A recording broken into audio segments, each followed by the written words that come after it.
నమస్కారం. ముందుగా ప్రవాహ న్యూస్ ప్రేక్షకులందరికీ భోగి పండుగ శుభాకాంక్షలు తెలియజేస్తూ హెడ్లైన్ చూద్దాం.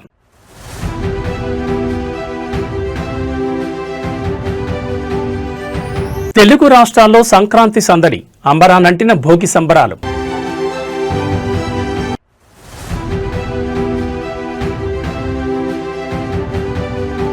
దేశ ప్రజలకు మోడీ సంక్రాంతి శుభాకాంక్షలు, ప్రతి ఇంట్లో కొత్త వెలుగులు నిండాలని ఆకాంక్ష.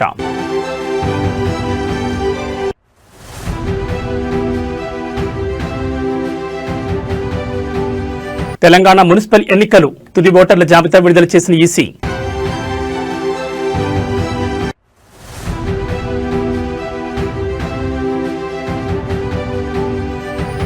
భోగి వేడుకలను వినూత్నంగా జరుపుకున్న కేసినేని చిన్ని, వైసీపీ హయాంలో విజయవాడ అభివృద్ధికి నోచుకోలేదని విమర్శ.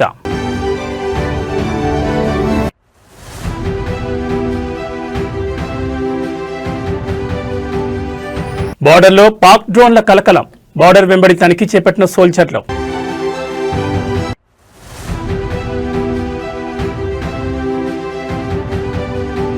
థాయిలాండ్లో ఘోర రైలు ప్రమాదం, రైలుపై కూలిన క్రేన్, 22 మంది దుర్మరణం.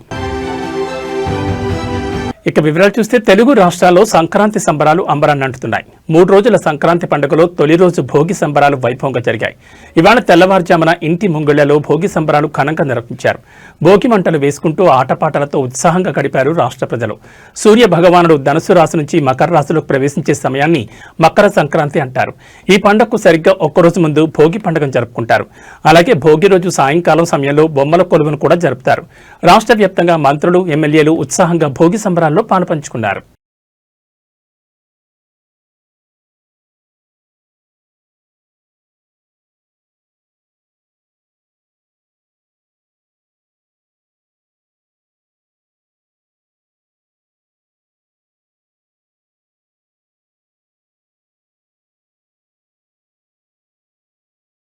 ఈ సంక్రాంతికి ప్రతి ఇంట్లో కొత్త వెలుగులు నిండాలని ప్రధాని మోడీ ఆకాంక్షించారు. సంక్రాంతిని పురస్కరించుకుని దేశ ప్రజలకు మోడీ శుభాకాంక్షలు తెలిపారు.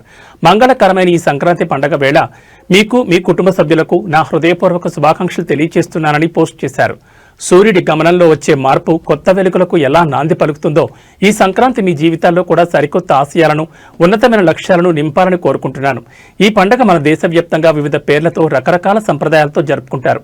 మనందరినీ కలిపి ఉంచే ఆత్మీయత, మనం పంచుకునే ఆనందం మాత్రం ఒక్కటే. మన భారతీయ సంస్కృతిలోని గొప్పతనాన్ని, ఏకత్వ స్ఫూర్తిని ఈ సంబరాలు చాటి చెప్తాయని పేర్కొన్నారు. ముఖ్యంగా ఈ పండుగ మన అన్నదాతలది. నిరంతరం శ్రమిస్తూ దేశానికి అన్నం పెట్టే మన రైతు సోదరులకు కృతజ్ఞతలు తెలుపుకునే పవిత్ర సమయం ఇది. వారి శ్రమలో భాగస్వామ్యం పంచుకుంటూ సమాజాన్ని సుభిక్షం చేసుకోవడం మనందరి బాధ్యత. ఈ మకర సంక్రాంతి మీ జీవితంలో కొత్త ఆత్మవిశ్వాసాన్ని నింపాలని, మీ భవిష్యత్తు ఎల్లప్పుడూ సానుకూలతతో ప్రకాశవంతంగా ఉండాలని ఆకాంక్షిస్తున్నాను. మీరు నిండు నూరేళ్లు ఆయురారోగ్యాలతో, ఐశ్వర్యంతో తొలతూగాలని, మీ ప్రతి ప్రయత్నం విజయవంతమై సమాజంలో శాంతి సామరస్యాలు వెల్లివిరియాలని మనసారా కోరుకుంటున్నానని మోడీ ఆకాంక్షించారు. వణక్కం.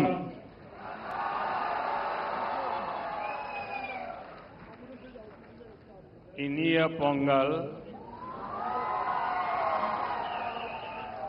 नड़वातकल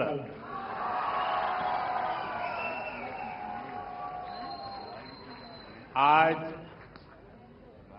पोंगल एक ग्लोबल फेस्टिवल बन चुका है।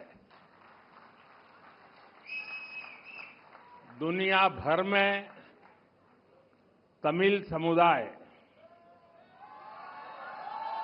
और तमिल संस्कृति से प्रेम करने वाले लोग इसे उत्साह के साथ मनाते हैं। उसमें मैं भी एक हूं।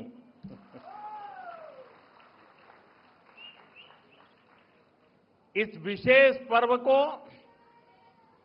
आप सभी के साथ मनाना मेरे लिए सौभाग्य की बात है।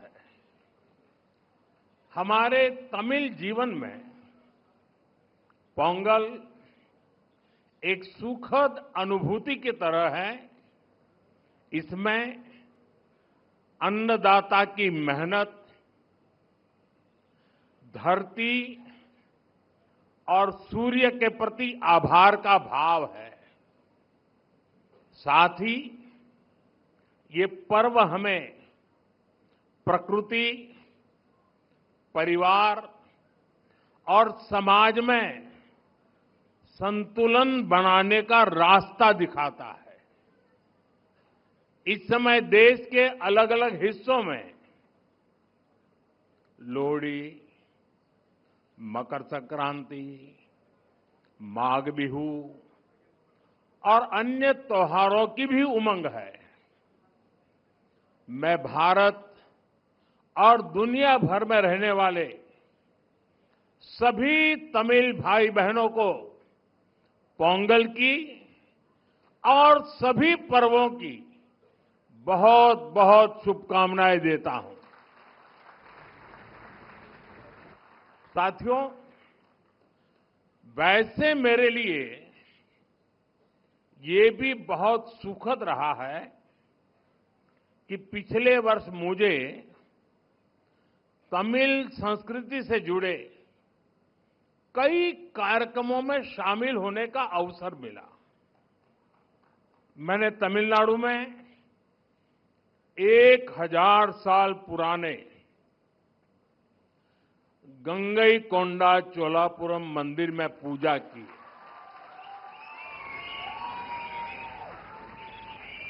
वाराणसी में काशी तमिल संगमम के दौरान सांस्कृतिक एकता की ऊर्जा को पल पल उसके साथ जहां भी रहा मैं जुड़ा रहा, मैंने उसे महसूस किया। जब मैं पंबन ब्रिज के लोकार्पण के लिए रामेश्वरम गया था तो तमिल इतिहास की महानता का తెలంగాణ రాష్ట్రంలో త్వరలో మున్సిపల్ ఎన్నికలు జరగనున్న నేపథ్యంలో రాష్ట్ర ఎన్నికల సంఘం తుది ఓటర్ల జాబితాను ప్రకటించింది. ఎన్నికలు జరగనున్న మున్సిపాలిటీలు, కార్పొరేషన్లలో మొత్తం 52,43,023 మంది ఓటర్లు ఉన్నట్లు వెల్లడించింది. వీరిలో 25,62,369 మంది పురుష ఓటర్లు, 26,08,014 మంది మహిళా ఓటర్లు, 640 మంది ట్రాన్స్జెండర్ల ఓటర్లు ఉన్నారు. మున్సిపల్ ఎన్నికల్లో పురుషుల కంటే మహిళా ఓటర్లు అధికంగా ఉన్నారు. నిజామాబాద్ కార్పొరేషన్లో అత్యధికంగా 3,48,051 మంది ఓటర్లు ఉండగా కొత్తగూడెంలో అత్యల్పంగా 134,774 మంది ఓటర్లు ఉన్నారు. ఆదిలాబాద్ మున్సిపాలిటీలో అత్యధికంగా 143,655 మంది ఓటర్లు ఉండగా అమరచింత మున్సిపాలిటీలో అత్యల్పంగా 9,147 మంది ఓటర్లు ఉన్నారు. ఇదిలా ఉండగా రిజర్వేషన్లు ఖరారైన తర్వాత పట్టణ స్థానిక సంస్థల ఎన్నికల కోసం పురపాలక శాఖ నోటిఫికేషన్ విడుదల చేయనుంది.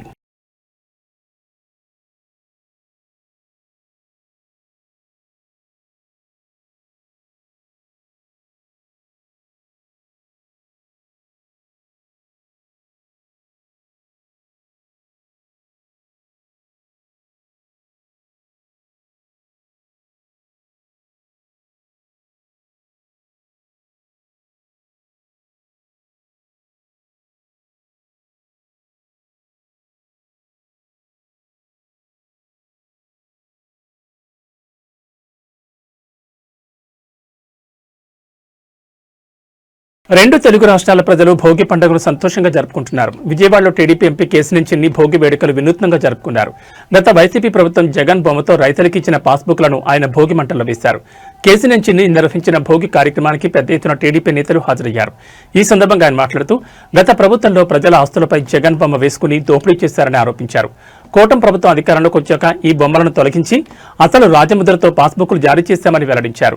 గత ప్రభుత్వ విధానాలకు నిరసనగా ఈ భోగి మంటల్లో జగన్ బొమ్మ ఉన్న పాస్బుక్లను కాల్చేశామని చెప్పారు.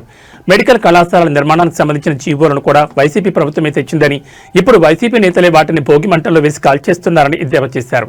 గత సర్కార్లో విజయవాడ అభివృద్ధికి నోచుకోలేదని, ప్రజలు చాలా కష్టాలు పడ్డారని ఆయన పేర్కొన్నారు. కానీ ఇప్పుడు కూటమి ప్రభుత్వం వచ్చాక విజయవాడను అన్ని విధాలా అభివృద్ధి చేస్తున్నామని ఆయన చెప్పారు.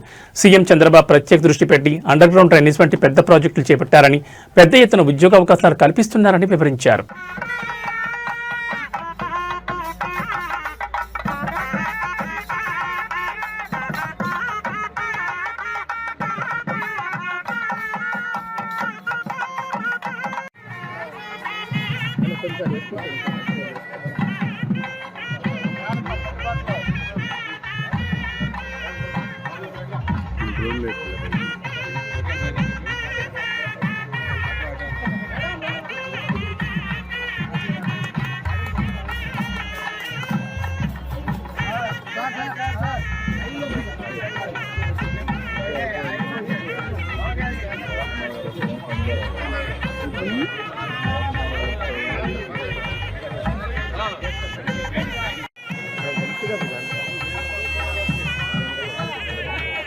నా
అన్వేషణ యూట్యూబర్ అన్వేష్ పై ప్రముఖ సినీ నటి కరాటే కళ్యాణి మరోసారి పోలీసులకు ఫిర్యాదు చేశారు.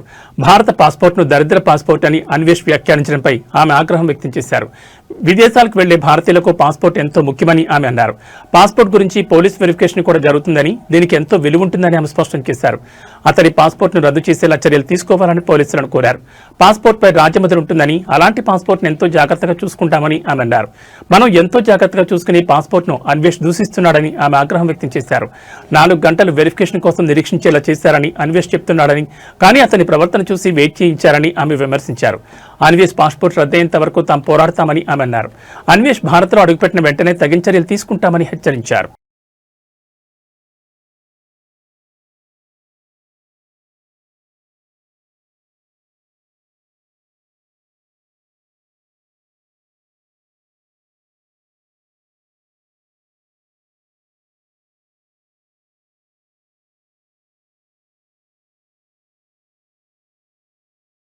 భోగి పండుగ సందర్భంగా ఏపీలోని జిల్లాలు కలకళ్లాడుతున్నాయి. తెల్లవారుజాము నుంచి భోగి మంటలతో గ్రామాలు, పట్టణాలు సందడిగా మారాయి. రంగురంగుల ముగ్గులు, గంగిరెద్దులు, హరిదాసుల కీర్తనలు, కోలాటాల స్వరాల మధ్య భోగి వేడుకల సంబరాలు అంబరాన్నంటున్నాయి. గుంటూరులో వైసీపీ నేత మాజీ మంత్రి అంబటి రాంబాబు ఆధ్వర్యంలో భోగి వేడుకలు సాగుతున్నాయి. భోగి వేడుకల్లో నాయకులు, కార్యకర్తలతో కలిసి ఆయన పాల్గొన్నారు. మధ్య మధ్యలో ఉత్సాహంగా స్టెప్పులు వేసి అందరినీ ఆనందపరిచారు. తిరుపతిలోని మోహన్ బాబు యూనివర్సిటీలో కూడా భోగి సంబరాలు ఘనంగా జరిగాయి. ఈ వేడుకల్లో మోహన్ బాబు కుటుంబ సమేతంగా పాల్గొన్నారు. తండ్రితో కలిసి హీరో మంచు విష్ణు భోగి మంటలు వేశారు. సంప్రదాయబద్ధంగా వేడుకలు నిర్వహిస్తూ మన తెలుగు సంప్రదాయాలను కాపాడుకోవాలని ఈ సందర్భంగా మోహన్ బాబు పిలుపునిచ్చారు. యూనివర్సిటీ ప్రాంగణం మొత్తం పండగ కళలతో వెల్లివిరిసింది.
శబరిమల అయ్యప్ప స్వామి క్షేత్రంలో అత్యంత పవిత్రమైన మకర విలక్కు దర్శనానికి సమయం ఆసన్నమైంది. ఇవాళ సాయంత్రం పొన్నంబలం మేడుపై దివ్యమైన జ్యోతి రూపంలో మణికంఠుడు భక్తులకు దర్శనమివ్వనున్నారు. ఈ అద్భుత ఘట్టాన్ని కనులారా వీక్షించేందుకు దేశవ్యాప్తంగా లక్షలాది మంది భక్తులు శబరిమలకు పోటెత్తారు. నేడు మధ్యాహ్నం 3:13 మకర సంక్రాంతి పుణ్యకాలం ప్రారంభం కానుంది. ఈ సమయంలో స్వామివారికి ప్రత్యేక అభిషేకాలు నిర్వహించనున్నారు. పందలం రాజప్రసాదం నుంచి బయలుదేరిన స్వామివారి పవిత్ర ఆభరణాలు నేడు సాయంత్రం సన్నిధికి చేరుకుంటాయి. ఈ ఆభరణాలను అయ్యప్ప స్వామికి అలంకరించి మహాదీపారాధన నిర్వహిస్తారు. సాయంత్రం దీపారాధన అనంతరం పొన్నంబలమేడు కొండపై మకరజ్యోతి 3 సార్లు దర్శనమిస్తుంది. సాయంత్రం సుమారు 6:30 నుంచి 6:45 మధ్య ఈ అద్భుత దృశ్యం ఆవిష్కృతం కానుంది. కేరళ సర్కార్ భారీ ఏర్పాట్లు చేసింది. మకరజ్యోతి దర్శనం సందర్భంగా సన్నిధానం, పంబా హిల్ టాప్ వంటి ప్రాంతాల్లో భక్తులు కిక్కిరిసిపోయారు. దీంతో కేరళ ప్రభుత్వం ట్రావెన్కోర్ దేవస్థానం బోర్డు అందుకు తగినట్లుగా ఏర్పాట్లు చేసింది. జ్యోతి స్పష్టంగా కనిపించే 9 ప్రధాన ప్రాంతాల్లో భక్తుల కోసం భారీ కేడ్లు, త్రాగునీరు, వైద్య సదుపాయాలు కల్పించారు. సుమారు 2,000 మందికి పైగా అదనపు పోలీస్ సిబ్బంది బందోబస్తులో మోహరించారు. ఆలయంలో రద్దీ దృష్ట్యా నేడు ఉదయం 10 గంటల తర్వాత పంబ నుంచి సన్నిధానానికి భక్తులను అనుమతించడం లేదని ఆలయ సిబ్బంది పేర్కొన్నారు.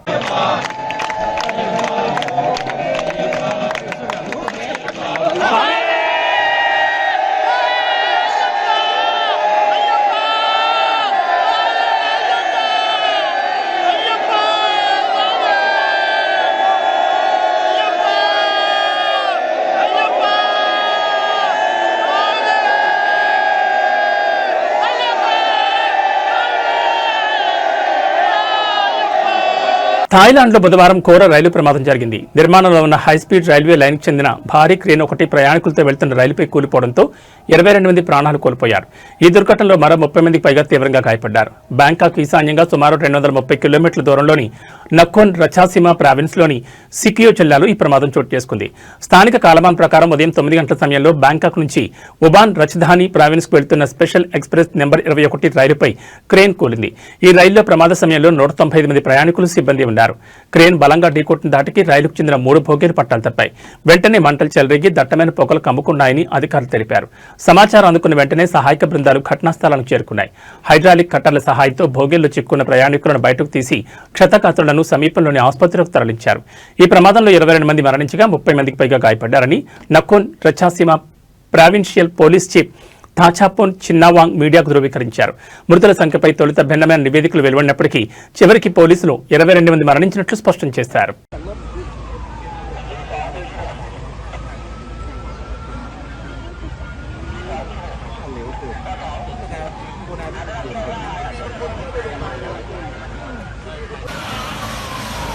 วอสิบแล้วยังติดในรถอีกหลายรายยังอยู่ในวอกกี้อีกหลายรายโครงสร้างทั้งหมดไม่เสถียร పాకిస్తాన్ మరోసారి కవ్వింపు చర్యలకు పాల్పడుతోంది. భారత సరిహద్దులోకి డ్రోన్లను పంపిస్తోంది. మంగళవారం జమ్మూ కశ్మీర్లోని రాజౌరి జిల్లాలో నియంత్రణ రేఖ సమీపంలో డ్రోన్లను గుర్తించినట్లు సైన్యం పేర్కొంది. బోర్డర్ దాటి వచ్చిన పాక్ డ్రోన్లపై కాల్పులు జరిపినట్టు తెలిపింది. అంతలోనే అవి మాయమయ్యాయని ఓ ప్రకటనలో తెలిపింది. గడిచిన 48 గంటల్లోనే పాక్ డ్రోన్లు మన సరిహద్దులోకి రావడం ఇది రెండోసారని సైనిక అధికారులు తెలిపారు. రాత్రి 7:30 గంటల ప్రాంతంలో రాజౌరి జిల్లాలోని దుంగాగాలా ప్రాంతాల్లో పాక్ డ్రోన్లను గుర్తించినట్లు చెప్పారు. పాక్ ఆక్రమిత కాశ్మీర్ నుంచి వచ్చిన ఈ డ్రోన్లపై కాల్పులు జరపగా వెంటనే వెనక్కి వెళ్లిపోయాయని వివరించారు. కాగా ఈ డ్రోన్ల ద్వారా మాదక ద్రవ్యాల రవాణా కానీ, అక్రమ ఆయుధాల వ్యాపారం కానీ జరుగుతుందనే అనుమానాలు వ్యక్తమవుతున్నాయి. ఈ నేపథ్యంలో డ్రోన్ల కదలికలు గుర్తించిన ప్రాంతంతో పాటు చుట్టుపక్కల ప్రాంతాల్లో సైన్యం తనిఖీలు చేపట్టింది. డ్రోన్ల ద్వారా ఏవైనా ప్యాకెట్లు జారవిడిచి ఉంటే అవకాశం ఉందని అధికారులు అనుమానిస్తున్నారు.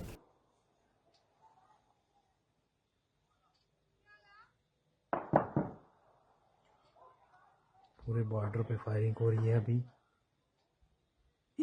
ये देखो कैसे गोलियां जा रही हैं।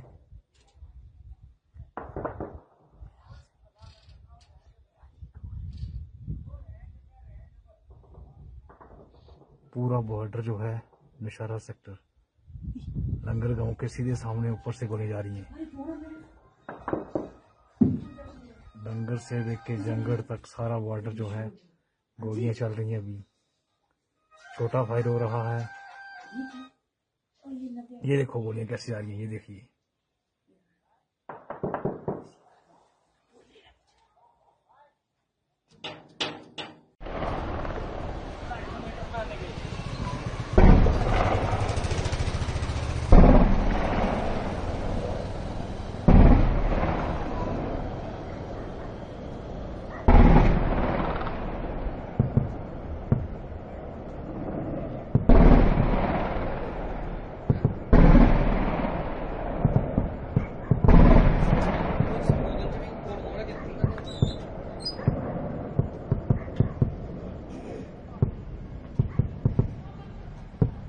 సికింద్రాబాద్లోని పరేడ్ గ్రౌండ్స్ వేదికగా అంతర్జాతీయ కైట్ అండ్ స్వీట్ ఫెస్టివల్ 2026 ప్రారంభమైంది. రంగురంగుల పతంగులతో భాగ్యనగర ఆకాశం ఒక అద్భుతమైన కాన్వాస్లా మారిపోయింది. తెలంగాణ పర్యాటక శాఖ ఆధ్వర్యంలో జరుగుతున్న ఈ వేడుకలో ప్రపంచం నలుమూలల నుంచి కైట్ ప్లేయర్స్ తరలివచ్చారు. Russia, Portugal, Singapore, Sri Lanka, Thailand, Ukraine, Vietnam, Japan, Italy, France, Canada, Australia వంటి 19 దేశాల నుంచి 40 మంది నిపుణులు తమ నైపుణ్యం ప్రదర్శిస్తున్నారు. అలాగే భారతదేశంలోని 15 రాష్ట్రాల నుండి 55 మంది జాతీయ స్థాయి కైట్ ప్లేయర్స్ పాల్గొని వైవిధ్యమైన పతంగులను ఎగురవేస్తున్నారు. భూమి నుంచి ఆకాశానికి రంగురంగుల సందేశాలు పంపుతున్నారా అన్నట్టుగా గ్రౌండ్ అంతా పతంగులతో నిండిపోయింది. డాల్ఫిన్లు, కార్టూన్ క్యారెక్టర్లు, డ్రాగన్లు, భారీ ఆకారాల్లో ఉన్న గాలిపటాలు సందర్శకులను కట్టిపడేస్తున్నాయి. ఈ సందర్భంగా హైదరాబాద్ కైట్ ఫెస్టివల్లో పాల్గొనడం చాలా సంతోషంగా ఉంది. ఇక్కడి ప్రజల ఉత్సాహం, ఆతిథ్యం అద్భుతమని అంతర్జాతీయ ప్లేయర్స్ తమ ఆనందాన్ని పంచుకున్నారు. ఈ ఏడాది మరికొన్ని పతంగులతో పాటు ప్రత్యేక ఆకర్షణలు కూడా తోడయ్యాయి. అక్కడ వివిధ రాష్ట్రాల సంప్రదాయ మిఠాయిల స్టాల్స్ ఆహార ప్రియులను ఆకట్టుకుంటున్నాయి. జనవరి 16 నుంచి 18 వరకు పరేడ్ గ్రౌండ్ లో హాట్ ఎయిర్ బెలూన్ ఫెస్టివల్, అలాగే గచ్చిబౌలి స్టేడియంలో డ్రోన్ ఫెస్టివల్ కూడా జరగనున్నాయి.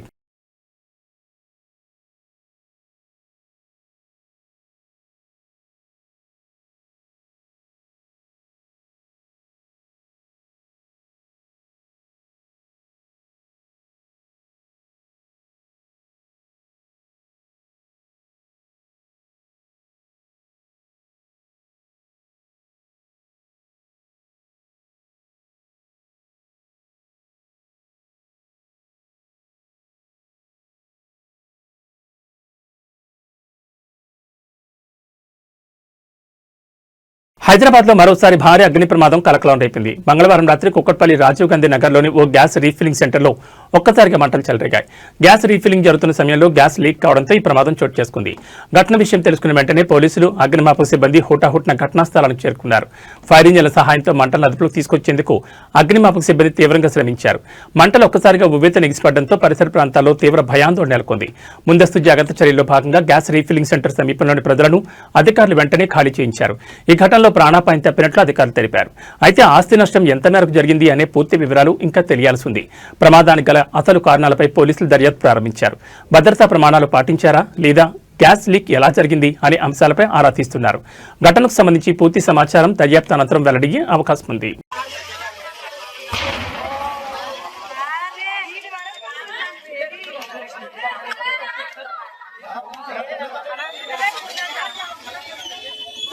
ఏదైనా ఉంటే కాల్ చేసేసేయండి.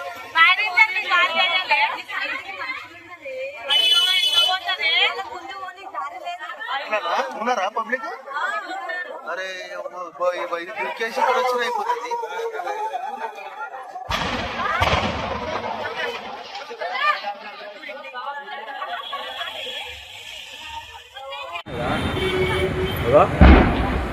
అమ్మా పాములు వెళ్ళినట్టు వెళ్తున్నాయి. సంక్రాంతి వేళ ఏపీకి వెళుతున్న ఆర్టీసీ బస్సు ప్రమాదానికి గురైంది. మహబూబ్ నగర్ జిల్లా చెట్చర్ల మండలం మాచారం గ్రామ సమీపంలో జాతీయ రహదారిపై డీసీఎం వాహనం ఢీకొట్టింది. ఈ ప్రమాదంలో బస్సులో ఉన్న 20 మంది ప్రయాణికులు గాయపడ్డారు. హైదరాబాద్ నుంచి ఫిబ్రవరి మీదుగా కర్నూలు వెళ్తున్న కొల్లాపూర్ డిపో బస్సు మంగళవారం అర్ధరాత్రి 1:30 సమయంలో ముందు వెళ్తున్న డీసీఎం వాహనం ఢీకొట్టింది. ఈ ప్రమాదంలో బస్సులో ఉన్న 20 మంది ప్రయాణికులు గాయపడ్డారు. అందులో డ్రైవర్తో పాటు మరో 4 తీవ్రంగా గాయపడ్డారు. వారి పరిస్థితి విషమంగా ఉన్నట్టు తెలుస్తోంది. ప్రమాదం జరిగిన వెంటనే సమాచారం అందుకున్న పోలీసులు ఘటనా స్థలాన్ని చేరుకుని పరిశీలించారు. 4 అంబులెన్స్లో క్షతగాత్రులను మహబూబ్ నగర్ ప్రభుత్వ జనరల్ ఆసుపత్రికి తరలించారు. బస్సు యాక్సిడెంట్ కారణంగా కర్నూలు వైపు దాదాపు 3 కిలోమీటర్ల మేర ట్రాఫిక్ స్తంభించింది. అర్ధరాత్రి 2:30 గంటల సమయంలో పోలీసులు ట్రాఫిక్ ను పునరుద్ధరించారు.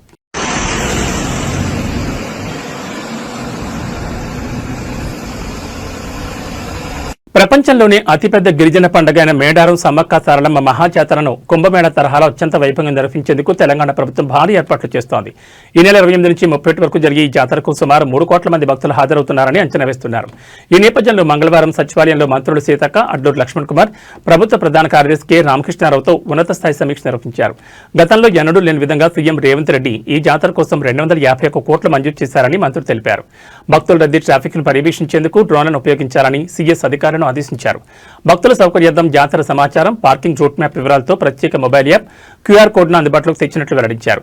ఈ సందర్భంగా మంత్రులు జాతర ప్రత్యేక లోగోను ఆవిష్కరించారు. భక్తుల కోసం మై మేడారం పేరుతో ఒక వాట్సాప్ చాట్ బాట్ను కూడా ప్రారంభించారు.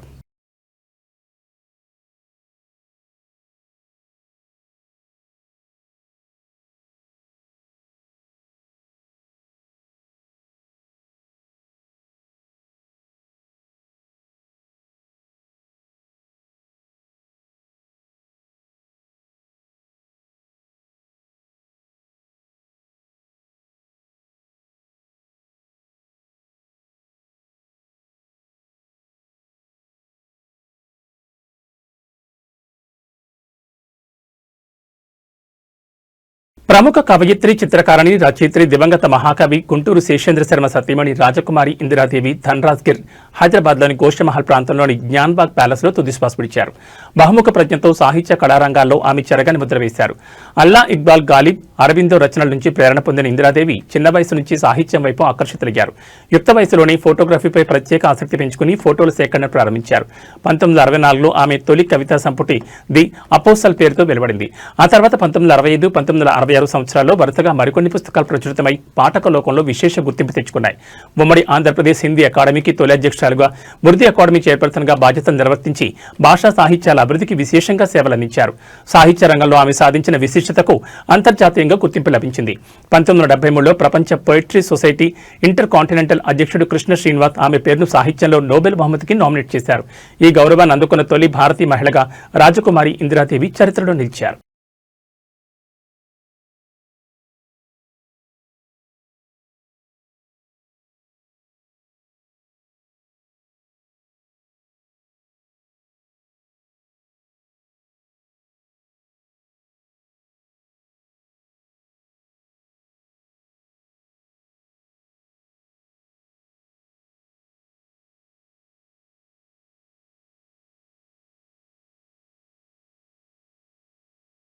ఏబీ బులెటిన్ విశేషాలు. నమస్కారం.